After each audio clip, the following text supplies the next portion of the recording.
میں بادشاہ حسین کی عزت کی قسم میں ممبر سے صرف تاریخ پڑھوں نا تو لوگ پریشان ہو جائیں کہ ایسا بھی ہوا ہے۔ شام میں اسلام کی حالت کیا تھی؟ میں ایک واقعہ سناؤں۔ ایک بندہ شام میں آیا، جب وہ شام ملک میں داخل ہوا تو اذان ہو رہی تھی۔ یہ ہسٹری ہے، میں سنی کتابوں سے بھی یہ ہسٹری پڑھ سکتا ہوں۔ جب وہ شام میں آیا، شوکت بھائی اذان ہو رہی تھی، اذان میں مؤذن نے کہا اشہد ان لا الہ الا اللہ، میں گواہی دیتا ہوں کہ اللہ ایک ہے۔ پھر اسے کہا یا شہادو ان محمد رسول اللہ، یہ گواہی دیتے ہیں کہ محمد اللہ کا رسول ہے۔ میں گواہی دیتا ہوں کہ اللہ ہے اور یہ گواہی دیتے ہیں کہ محمد اللہ کا رسول ہے۔ وہ بندہ مسلمان تھا، اس نے کہا یہ اس نے اذان کیسی دی؟ جب وہ گیا تو نماز شروع ہو چکی تھی۔ جب وہ مسجد میں داخل ہوا تو جو نماز پڑھا رہا تھا اس کی ایک ٹانگ مصلی پہ تھی اور ایک ٹانگ مصلی سے باہر، اور وہ نماز پڑھا رہا۔ یہ پریشان ہو گیا، اس نے کہا نہ اذان مسلمانوں والی نہ نماز مسلمانوں والی، یہ حالت کیا ہے؟ یہ دوڑا، اس نے جا کے کہا کہ میں مفتی کو جا کے شکایت لگاؤں کہ تیرے شہر میں تو فتویٰ دیتا ہے اذان اور نماز کا طریقہ دیکھ۔ جب یہ گیا تو پتا چلا کہ مفتی صاحب تو ابھی ایک جنازہ پڑھانے کے لیے نکلے۔ یہ پیچھے چلا تو اس نے دیکھا کہ ایک زندہ بندے کو چارپائی سے باندھا ہوا ہے اور لوگ اس کا جنازہ سمجھ کے اٹھا کے لے کے جا، اور اس مفتی نے زندہ بندہ قبر میں دفنا کے مٹی ڈال کے جنازہ پڑھا دیا۔ یہ ذہنی طور پہ ہاتھ رکھا، اس نے کہا کہ یہ کیا اسلام ہے؟ یہ دوڑا، اس نے کہا جا کے قاضی کو شکایت لگاؤں، قاضی فیصلہ کرے جو جج ہے اس دور کا۔ جب یہ عدالت میں پہنچا تو اس نے دیکھا کہ قاضی کے سامنے کھلا قرآن ہے اور ادھر شراب کا جام پڑا ہوا۔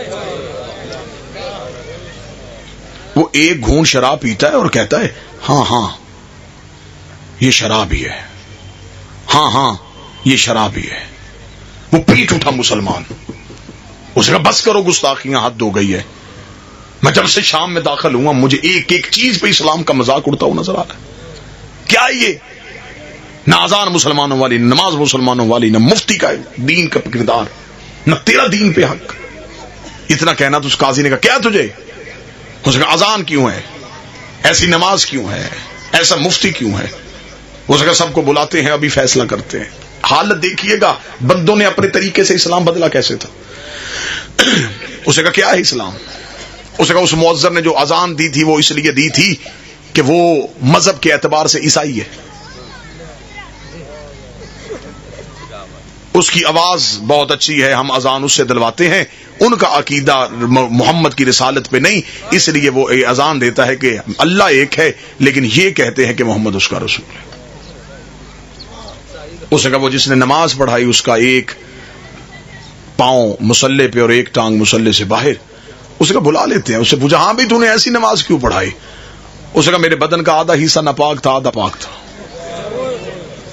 وقت نماز ہو گیا، میں مصلی پہ آ کے کھڑا ہو گیا، جو پاک حصہ تھا میں نے مصلی پہ رکھ دیا۔ با خدا میں یہ تاریخ پڑھ رہا ہوں، یہ دین کی حالت تھی شام میں۔ میں یہ شام صرف شام کے کردار پڑھوں نا تو آپ کے ذہن پھٹنے کے لیے آ جائیں۔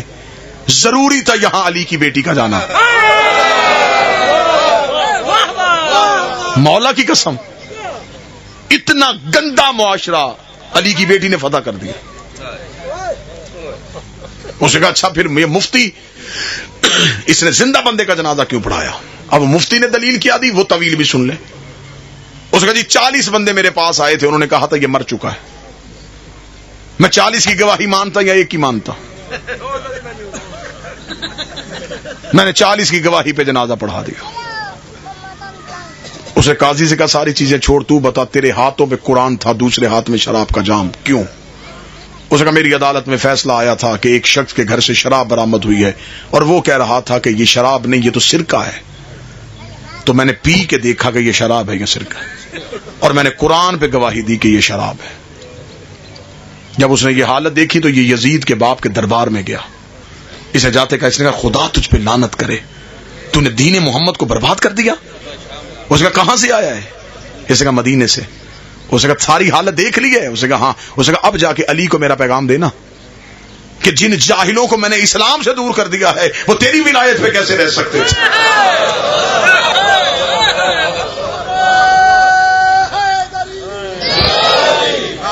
میرے پاس ایسے جاہل ہیں، ایسے جاہلوں کے گروہ ہیں جو میرے کہنے پہ دین چھوڑ سکتے ہیں، جب جا کے اس نے کہا دیکھ لی حالت، اب جا کے علی کو پیغام دینا، مجھ سے جنگ سوچ کے کرنا، میں نے تیرے مقابلے پہ ایسے جاہل اکٹھے کر لیے ہیں، یہ جاہلوں کی فوج ہے میرے پاس۔ اب میں نے تاریخ سے ایک یہ کردار پڑھا اور ایک کردار یہ بھی پڑھ دوں کہ علی کے پاس کیسے لوگ تھے۔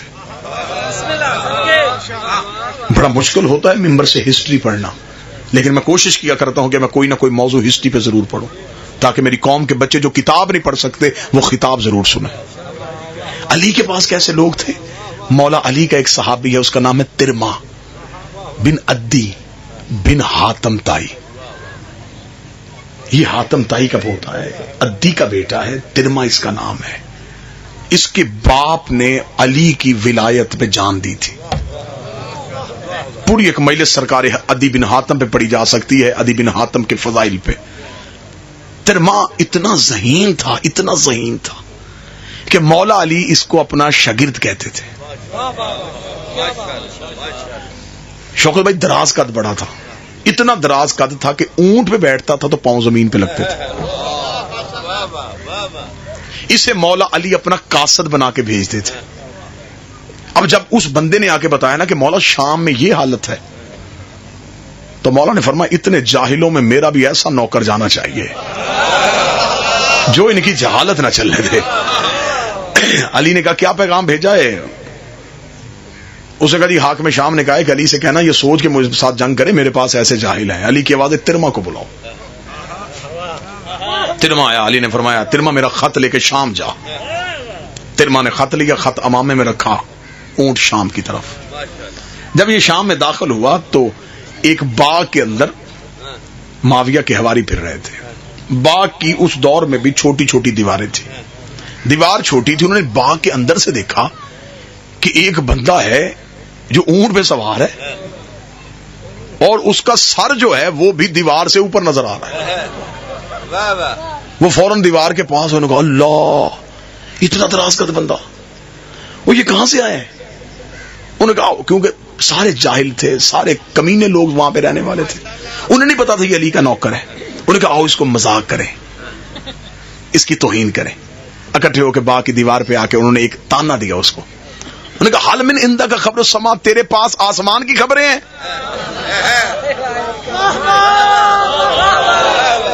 دراز کا جو تھا نا، انہوں نے کہا تو آسمان سے خبریں لاتا ہے؟ جواب سننا علی کے نوکر کا، علی نے بھی بندہ چن کے بھیجا تھا۔ انہوں نے کہا تیرے پاس آسمان کی خبریں ہیں؟ تیرے ماں نے دیکھا ہاں میرے پاس آسمان کی خبریں ہیں، آسمان پہ قہر ہے، نام اس کا علی ہے، تم پہ برسنے کے لیے تیار ہے۔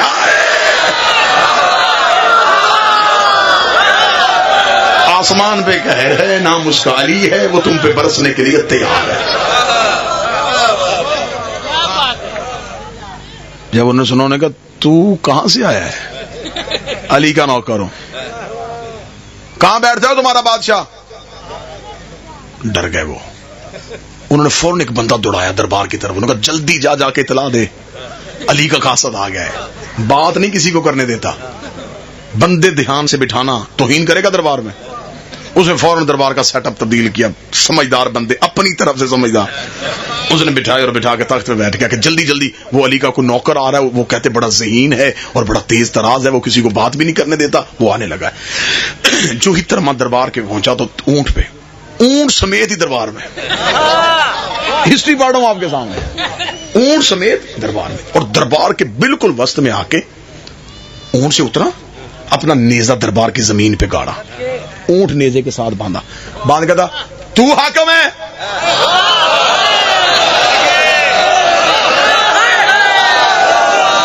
اور تو ہے شام کا حاکم؟ یہ تخت پہ ہی اس نے کہا سن میری بات، تو کون ہے؟ تجھے دربار میں آنے کا طریقہ نہیں آتا، علی کا نوکر ہے، یہ سکھایا علی نے اپنے نوکروں کو۔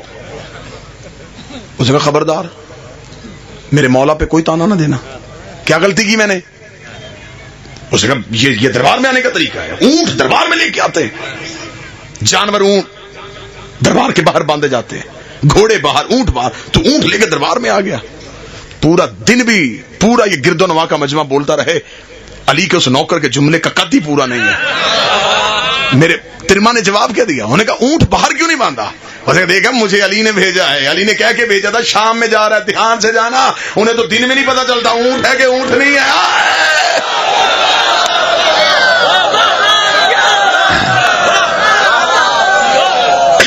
دھیان سے جانا, مجھے علی نے کہہ کے بھیجا تھا شام میں جا رہا ہے, چوروں کا علاقہ ہے. یہ چراتے اونٹ ہے, قسم اونٹنی پہ دے دیتے ہیں. اب بتا, اس نے دیکھا کہ چل دربار میں آ ہی گیا تو دوسری توہین یہ کی ہے, تو نے مجھے سلام ہی نہیں کیا. کہتا کیا کہہ کے سلام کرتا؟ اسے کہا تو امیر المومنین کہہ کے سلام کر. مسکراتا مومن میں ہوں تو میرا امیر ہے ہی نہیں. مومن میں ہوں تو میرا امیر ہی نہیں, میں تجھے سلام کیوں کروں؟ تو کوئی سلام کے قابل ہے؟ سپاہیوں نے کہا اسے بحث نہ کر, کام پوچھ, اسے بھیج. اسے کہا ہاں میری بات سن, کس کام آیا ہے؟ اسے کہا خط ہے علی کا. اسے کہا دے دے خط. اس نے کہا بسم اللہ الرحمن الرحیم. امام میں سے خط نکالا, چوما آنکھوں سے لگا. جو قریب بیٹھے تھے ان میں سے پیچھے سے ایک نے کہہ کا مارا. تو میں نے کہا تو کیوں ہنسا ہے؟ اس نے کہا تجھے سفیری کا طریقہ نہیں آتا, پہلی بار کہیں قاصد آیا ہے. خط یہاں رکھتے ہیں. اس نے کہا کہاں رکھتے ہیں؟ اس نے کہا خط تھیلے میں ہوتا ہے, خط جیب میں ہوتا ہے. امامہ خط رکھنے کے لیے ہے. مسکرا کر اس جیسوں کے خط تھیلے میں رکھتے ہیں, یہ علی کا خط ہے.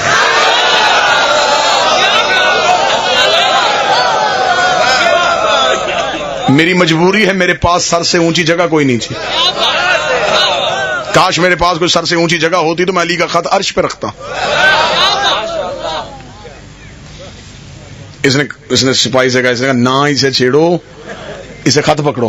خط پکڑا, اس نے خط پڑھا. خط پڑھنے کے بعد اس نے کہا تو جا حاکم شام نے کہا میں جواب بھیج دوں گا. اس کا نہیں نہیں نہیں, کیوں, میں خط جواب لے کے جاؤں گا. جواب لکھ. اسے کہا تو اسے کہا فوراً جواب لکھ. اس نے جواب لکھا, جواب لکھے حوالے کیا, چل چل پکڑیے جواب علی کو دے دینا. یوں سپاہی نے آ کے اس کا خط پکڑا ہے, جا یہ جواب علی کو دینا. اس نے خط کھولنا شروع کیا, دربار میں کھڑا خط پڑھ رہا ہے. آگ میں شام دیکھا تھا, تجھے سفارت کا طریقہ نہیں آتا, خط میں نے علی کے نام لکھا ہے, تو کیوں پڑھ رہا ہے؟ دیکھنے کا اچھا تو خط کا جواب لکھے, میں علی کے پاس لے کے جاؤں, علی جواب لکھے, میں تیرے پاس لے کے آؤں, تو پھر جواب لکھے, میں پھر علی کے.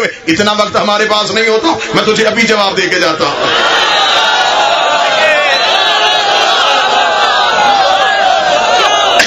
میں تجھے ابھی جواب دے کے جاتا ہوں, ہمارے پاس اتنا وقت نہیں ہے.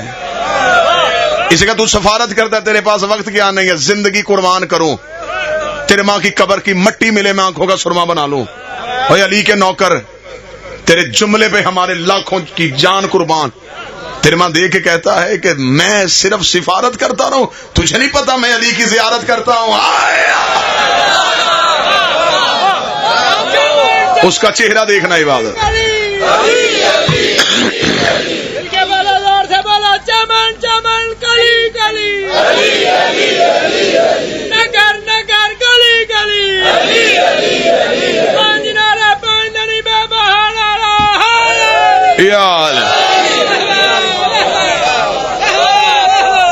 بس آخری جملہ پڑھو. اس نے یوں خط کھولا تو خط میں حاکم شام نے کیا لکھا تھا, بڑی سب جملہ سنیے.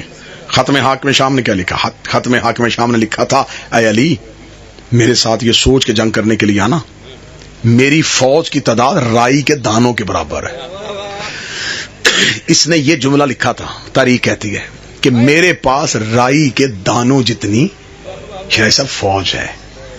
یہ جس نے اپنی جرت دکھائی تھی. ترما نے یوں پڑھا, پڑھ کے کہ اس کا جواب دوں. اس کا جواب علی دے گا. اسے کہا علی نے مجھے ذمہ داری دے کے بھیجی ہے, میں جواب دیتا ہوں. تیری رائی کے دانے کے برابر فوج ہے, علی کے پاس مال کے اشتر جیسا مرغ ہے, تیرے دانے چن چن کے کھا جائے.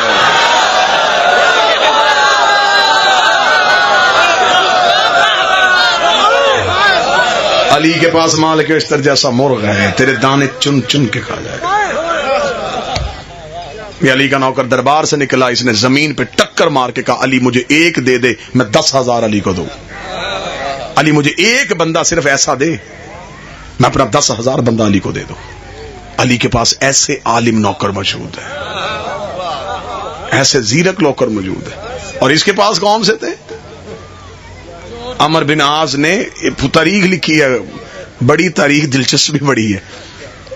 ایک دفعہ خیمے میں بیٹھے حاکم شام پہ اور عمر بن عاص میں آپس میں شرط لگ گئی.